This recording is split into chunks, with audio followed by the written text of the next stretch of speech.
Hey, everybody. Welcome back to Inspired Action Life podcast. I'm your host, Karen Baldridge, and I haven't done a video interview for quite some time.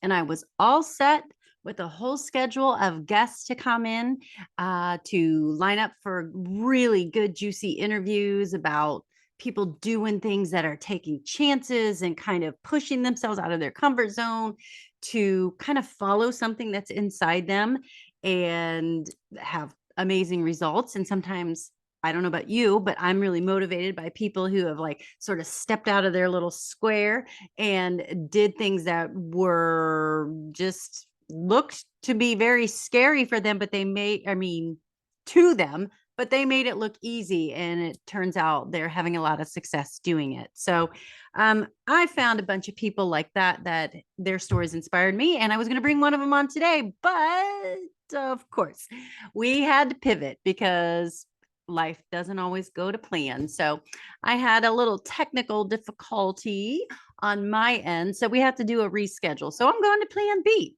As with everything, we just have to pivot on the fly and go along with it. So today's episode, since it's not going to be about her, it's going to be something that's kind of again been on my mind and something that has been like a real pivotal piece for me to make some of the changes that I have made. If any of you have been following my podcast for the last few years, I'm pretty open book about what the story is and all the pivots I made in life and why. But one of the things that I think is important is the reason why we're making these changes. And it can come in a lot of different forms. It can come in the form of pain, meaning something terrible happened to you, whether it was a physical ailment or an emotional situation that, kind of cut your legs out from underneath you and really got your attention, right? Or sometimes it's just a prompting, like I am just not settled and I'm not happy, but I don't know why, because my life is good, but it's not like amazing. And I just feel like I'm missing something, or there's just something more that I should be doing, or I don't feel completely happy or satisfied, but I can't really say why. And so I kind of want to speak to that point and have that as the jumping off point, and we'll see where this takes us from there. Because I think that this is an important key for a lot of people who are, especially in different transitions in their life. And you've probably heard me say over and over, I'm in a transition where I went from being mostly not staying at home, but working from home and doing contract work and being mostly a present mom, very present, into then having to face down the reality of empty nesting and what is next. And you know what? I didn't really love the career that I was doing contract work for. It was a matter of me just trading my talents for a paycheck and my time for a paycheck. And again, I liked it. I was good enough at it. I don't think, I was like a world beater or anything, but I liked it enough, and I had enough steady, job situations that came to me that I was able to have a decent amount of income to help my family. But as I was closing out that portion of my life and my daughter was going to be getting ready to graduate last year, I really was like, wait a minute. I can't do this for the rest of my life. So since I can't do that, what am I going to do? What am I going to do with all of my time? Right? Because I'm going to have this time on my hands. And do I really just want to take what's left of my portion of my life that it's a career, the time that I will be having a career?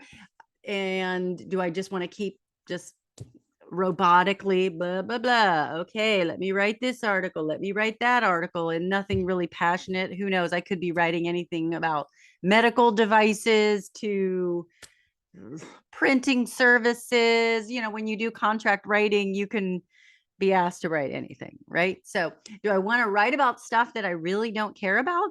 Or do I want to have some kind of substance behind what I'm doing? And this was like my big aha moment. Like, this is my last time to pivot, or at least in my mind.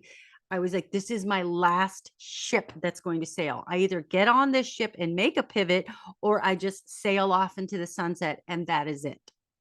Okay, so I was really kind of faced with being very introspective, but I just could not beat back that feeling. I just couldn't do it. I couldn't stop myself from thinking, is this it? There has got to be more, not only more in my career, but just more in my relationships, more. I want to like travel more, and I don't want to wait. Like, I don't want to wait for all of these things, because who knows what next year will bring, right? There's been a lot of changes that have happened in my world this past year. I mean, it is like flipped upside down for several reasons. Only one of them being my daughter leaving and being an empty nester. There's been all kinds of other life situations that have flipped on me. And so it gives you a real sense of understanding that you have no guarantees that next year comes, or that your next year will bring you the opportunity to be that best next version of yourself, or to feel happy now. Was it always going to be up to somebody else to do something to make me happy? Was somebody going to have to offer me that perfect writing job or that perfect dream job in order for me to be happy? Was my husband going to have to be responsible for always making me happy? Yes. Should he put effort into seeing me happy, or seeing that he sets situations up or treats me in a respectful way where I'd be happy? Of course. Of course, I'm not going to settle for less than that. But I did find myself being irritated with him too, and making my happiness someone else's job. And all along, it has never been someone else's job. It has always been my job. But you could have never talked me into that, even a few years ago, as I was prepping for this new kind of life chapter that I knew was coming. So I did not understand how that worked. Or you would see all of these people doing all these motivational things, like Tony Robbins. I didn't get it. I didn't understand what all that was, and like, what's all the hype and all the excitement, the self-development. It was not a world I understood. And then by a series of divine events, I finally fell into the right situation, got into the right audiences to hear the right speakers speak in a way that made sense to me, and made me realize that, in fact, there is another way of doing life, and there is another way to see life, and there's another way to make things happen in life, and you do not have to wait for somebody else to make it happen for you. You get to make it happen for you. Want to make sure my mic wasn't giving feedback.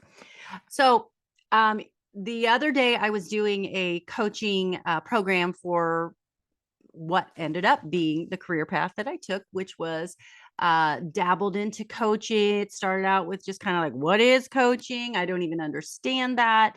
Then it came to, well, maybe life coaching. So you do those, like, you see all those advertisements for like, quick courses, online courses for life coaching or health and whatever coaching. And there's a coaching program for everything, right? So anyway, I didn't even understand what it was. So I just kind of took one of those to begin with, to see what this even was and how this works, and how deep down this rabbit hole does this whole thing go. Well, it turns out it's a pretty deep rabbit hole, but it just sucked me in. Like, I was just obsessed with the fact that I had more power over my life and over my outcomes than I even ever understood that I had, because I always believed it was something else outside of me had to happen in order for me to get these outcomes that I was like really quietly dreaming about, or always wanted, but just sort of put them back, because I'm like, no, I don't. I have to be there for my kids' events, and I don't want to miss them. And I really did want that. I mean, I truly did. That was my heart's desire. I did want that. And I really wanted to go forward with that, and I was able to. So I would call that career number one for me, and I would call that a success, because it was great, and I was able to do something that that paid some decent not steady income, but paid some money so that I could help contribute to the family, but then also be a number one mom and be the kind of mom that I wanted to do. Because if I'm going to do something, I'm the perfectionist. When I dive into something, I want to do the absolute best that I can, and I want to not have regrets. Right. So I did that and I was able to do that. So with this life coaching thing, I wasn't sure that that was the route I was trying to go. But what it did lead me to was the whole mindset piece of how on the outside, your life may not look like it has changed to anybody else. But on the inside, you have a completely different life and a completely different way of doing life and looking at life and understanding life and looking at other people and looking at situations. And then you garner that skill of listening to your own intuition and understanding how much wisdom there is. But when you are living on automatic, just trying to get through life, or can't wait till Friday, or living for the weekend, or that kind of thing, you miss all of this. You miss that little voice, that little intuitive hit that says, you're missing something. I keep throwing these things in your path and you keep just going right past them. And so if you are not the person who stops and hears that still small voice, I guarantee you've been deluged constantly with those little intuitive hits, but you have not harnessed the skill and the life understanding of how to stop and interpret them, because that's true of all of us. And I would have never known that. So that's one of my big aha moments. Like, I'm so excited that I have finally gotten that presence of mind and that ability to live presently and to understand that everything that goes around me is not an accident and that things happen for a reason. And so once I started to really kind of get into that, okay, all right, so now I know this, now what? Well, I'm going to bring something that I was bringing out for my coaching program. Again, this is just my kind of scratch notes. You can't really see it, but this is a timeline of your life. And when you look at this timeline, here's like 0 to 18. That's your kid. You're just doing kid life stuff. And then over here, this is your retirement. You kind of know what that's going to look like because you're always working towards retirement, right? Like, I want to live here, or I want to have this house, or I just want to have a peaceful retirement and just be able to putter around my house and drink coffee. And that's a noble pursuit as well. But everything in here is when you have the opportunity to make those changes. So from 18 to 65, you're making moves, all the big moves. But before you know it, you blink your eyes, 20 more years have gone by. Oh, look, now it's 10 years. And you're still ignoring that voice. But you know what? It hasn't ignored you. It's still like, knock, knock, knock. You could be doing more than this, right? Knock, knock, knock. This isn't the best that's out there for you, right? Da, da, da. You know that relationship's toxic, right? And you could change it. You could either get out of the relationship, or you could work at it and ask for more, because people treat you the way you train them to treat you. Okay. So if you put up with being ignored or any of that kind of thing, don't expect anything different than that, because you haven't trained them to treat you differently, because you aren't expecting that of yourself. And that says something about what you think of you. That's a bigger reflection on not them, but you. That's a reflection on how you see yourself and your value. So we're going to get a little bit into that, but I'm going to kind of start to drop the breadcrumbs of what I mean. So time being the one, you've got this much time to make those moves. And if you have felt those feelings and you've just pushed them down, or you want a different career, but you're like, I don't even know how, or why would I even do that, or whatever. So I'm just going to kind of put a few little notes of wisdom that helped me along in that path, and why I finally decided to be like this different person and do what I'm doing right now, get on a podcast, and a video podcast, no less. You wouldn't have caught me dead doing this 10 years ago. No, no way. I would have never done this because this is like so awkward, or it felt awkward. It doesn't feel as awkward anymore because I've stepped into another level of myself. I am not that same person because I have changed who I was 10 years ago. But the overarching thing is, and I'm going to read this first to you because I love it. Basically it's saying that you didn't choose this new life that you want, or this dream, or this extra next level life that you could be living, but you're not because you're ignoring it and pretending like it's not there. Um, it has chosen you, and it has literally come straight from God. Let me read this to you. This is John 15, verse 16. Okay, for those of you who have any kind of faith, or understand the Bible at all, or even just respect it as a book of wisdom, here's what it says. You did not choose me, but I chose you and appointed you so that you might go and bear fruit, fruit that will last. And so that whatever you ask in my name, the Father will give you. Boom. So that's just the starter. This is just the appetizer. Okay. So, yes, indeed, when you have that little still small voice, those in the Christian faith would call that the Holy Spirit. Okay. So that's that little knock, knock, knock from your spirit. Some would call it your higher self. Some would call it intuition. Some would call it your spirit guides.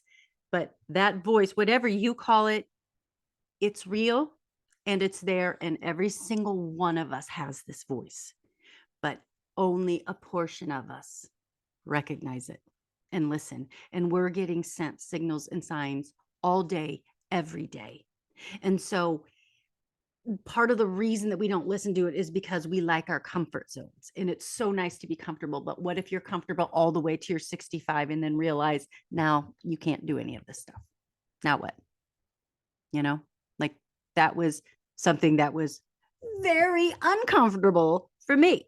Like always knowing I just want to do something different, something that is helpful, because I kept having to write things that I felt weren't like helping anybody. They weren't helping humanity, or they weren't improving somebody's life directly. I know that they were written for businesses that came up with a good idea, and it's no disrespect to what the business was. It's just for me, I felt like I wasn't making a difference in what I was doing, and I just couldn't live with that. I just couldn't just bear that.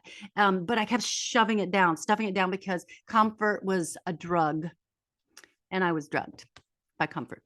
And I liked staying small and in my small little box because I don't want to put myself out there. I don't want to be judged. I don't want to be laughed at or like looked at like, who are you to do this? All you were like the mom staying home and doing contract work. Now all of a sudden you're going to jump into this coaching, and then after all my other little accreditations and things that I did, suddenly it becomes more like in a leadership coaching space, which I love, but I really like the self leadership portion of it, not necessarily the executive coaching or the C-suite, because I'm not a tactical person. I'm a mindset person. I'm the person that changes your mind about the way you see what's possible.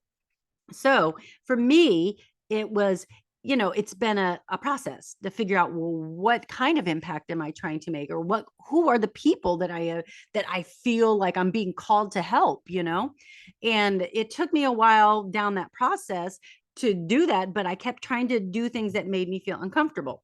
So one of the other things that I wanted to say with regard to that is, if you're not willing to risk the unusual, then you're going to have to settle for the ordinary. Again, that comfort zone. So trying new things is hard, but regret is also hard,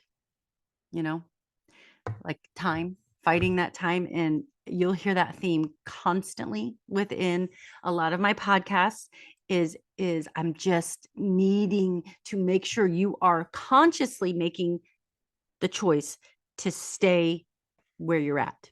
And if that does make you happy, then hallelujah, because you've already reached that level that you are meant to be at. And that's wonderful because it feels so good to think like, oh, I'm just puttering around my house and I'm having coffee and I've done my work. I've done my time. I put my time in, and now it's my time to relax. And hopefully I've made some money to like travel and see the world and do something impactful with all those hours that I've put in at that so and so's office. So that's the goal, right? Is that we work towards that. And if that is your goal and the goal was set and met, then great. But if you are still in this time period and you don't feel that happiness, or you feel like you're supposed to be doing something else or helping somebody else, or just having relationships that are different, or like reframing the relationship with your spouse, if that's not going exactly as you wish it would, or if they're just not giving you what you need, it's not going to change on its own. You are required to change something, right? And one of the things that you're going to need to change is your perception. And that's the very first thing that starts the dominoes falling, is your perception, because your perception is your reality. And I think you know that. Your perception is always your reality. So how you see the world is how it's going to present itself to you in your emotions and your reactions, and your everything that you do will center around how you see a situation. So when I used to get, before all of this, I'm going to pick on my husband. I used to get mad at him all the time. He's just low hanging fruit. He's an easy one for me to use as an example, but I would get mad at him because he would be like so disengaged doing whatever he wanted to, and never really I felt like wasn't engaged enough with me, or talking enough with me, or connecting. It was the connection. But why was I seeking that so much, right? I mean, obviously it's my spouse. I should think that. But I had to really look at myself as to what was the driver? What was it that I was missing that I needed from him? But I wouldn't have done that because it was just easier to blame him. The reason we don't have like a symbiotic relationship is because of you. You just ignore me and you don't talk, and it's all your fault. And so I could make a case for that, right? Because clearly I'm a talker. I'm on here talking my head off to myself basically right now.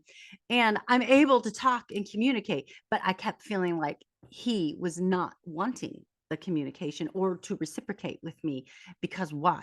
Was I not boring? I mean, was I boring? And essentially at one point in time, he kind of almost indicated that, which was another thing that kicked off this whole new me 2.0, this mindset and lifestyle revitalization, because I was not in touch with myself. So I expected everyone else to do all the things that made me feel valid or made me feel happy. And could I make an argument that he was still doing these things? Yes. And I'm not excusing that, but until I changed me, I could never, ever have expected any change from him. So the change had to start and come from me. There had to be some validation. So, again, it's always hard for me with all of these, since I went through this whole process, and I'll see, oh, it's, whatever to be a victim these days. I can't do it. I just can't. I can't do it, because then what that meant to me in my life is, if I stayed that old self of me, I would have always thought of myself as a victim, and I would still be unhappy because I didn't do anything that empowered me and changed me to be the next level of my life and have next level, here's the key word, results, because I didn't change me, right? I was expecting everybody else to change to accommodate me, but I did not change me. And I did not put out a better version of me, right? So that's kind of always my thing with, with when I find myself feeling like a victim, I always have to go right in, what do I need to change, right? So with that, here's another Bible verse in terms of perception and reality. Boom, here we come again, coming at you again. Matthew 6:22 and 23. Here it is. The eye is the lamp of the body. If your eyes are good, your whole body will be full of light. But if your eyes are bad, your whole body will be full of darkness. If then the light within you is darkness, How great is that darkness? Matthew 6:22-23. So God knew a few things about how our brains work and how life works, and that our perceptions are our reality. So if we choose to always see the bad and always the negative and how I've been slighted and how things aren't working out for me and how I'm so upset about so and so, and we don't do anything to transmute that darkness into light, then it stays darkness. And that becomes systemic. It literally is like DNA. It becomes part of your DNA to have that darkness and that dark energy within you and never making a move to change that dark energy. But the good news about it is that everything can change in the blink of an eye. We actually wield so much more power than we give ourselves credit for. And we can change that because the eye is the seat of the soul. It's however we see things is how our actions and then our behaviors and our outcomes happen. Actually, I have a little tool. You know, me and my visual aids and coaching tools. I'm going to go into another podcast later, deeper on this, but this is like my favorite coaching model. I know you can't see because the light is so weird here. Dang. Okay, we're going to hold it like this. So this is one of my favorite coaching models, and I'll be talking about this here in a second because I want to do this at my women's group, mastermind, and retreat. But this is a coaching model of how to process thoughts. It's like circumstances equal thoughts, equal feelings, equal actions, equal results. And so it's very science, but systematic, I should say, for those left brain people who need to understand, well, how does that work? I mean, this is just, that doesn't make sense because I do agree that, the whole world kind of gets taken over a little bit about, oh, just think positive. That's good. But, we can get into that toxic positivity situation because it's not deep. You know what I mean? It's just like, I'm thinking I'm going to change this thought. And for the moment, you've been successful at changing how you look at something. But unless you lift the hood up of the car and get into the inner workings and make those feedback loops systemically changed for the positive, you're going to go right back to your set points. Everything goes back. You know how like when your car's in idle, when you're stopping and then you take your foot off the brake and it starts to go. Well, everyone's car's set point for different reasons just modulates to different auto idle sets. So some of you might be taking off and heading before you know it, like 10 miles an hour. But some might be putting at 2 miles an hour.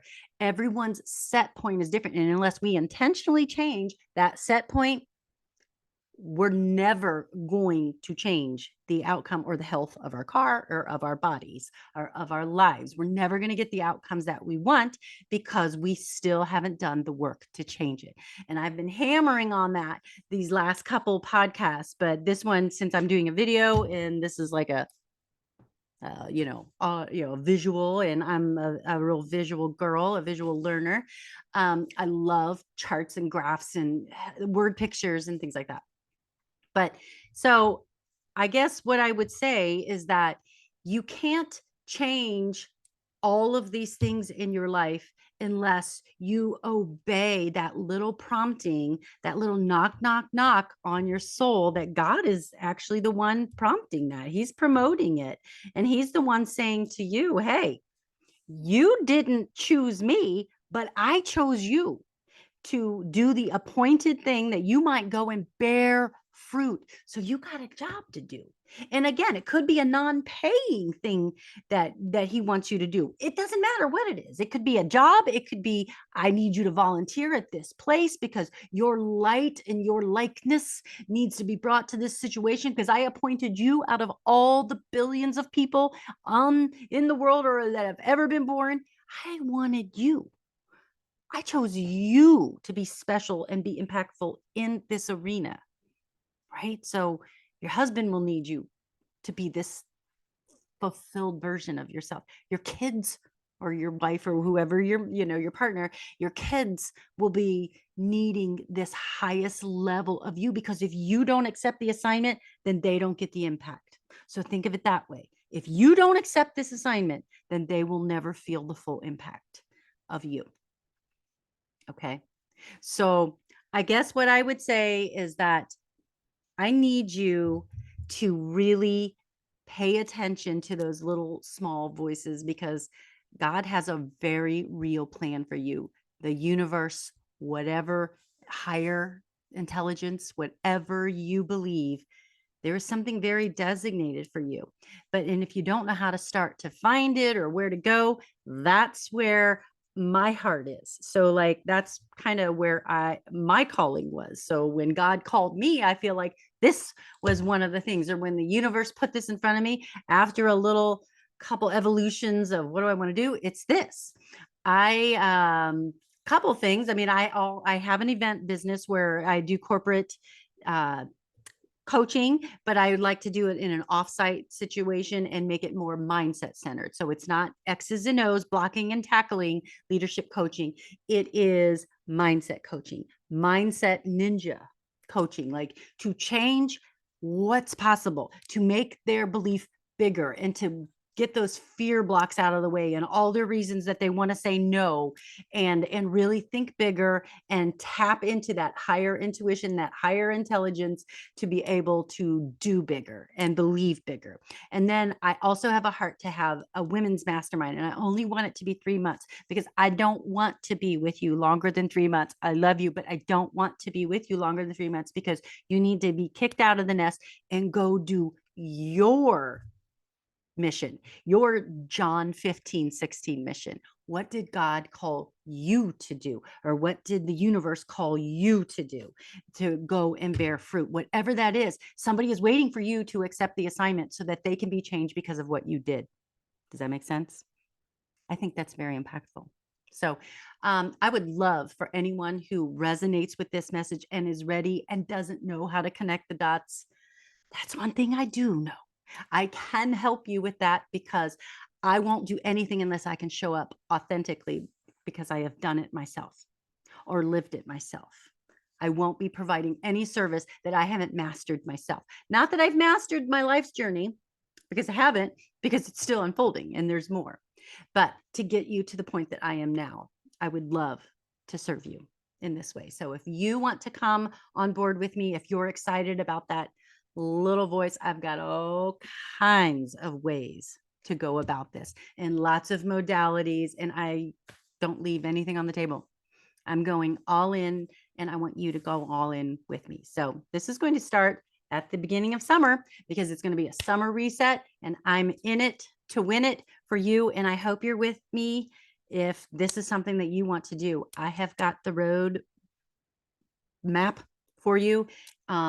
It's easy, it's fun, it's exciting, introspective, all of it. I'd love to have you come along with me on the journey. All right. Love you guys. Take care. And the next time I get on this video, I am hoping to have an actual other person that I'm interviewing with us. All right. Take care, everyone.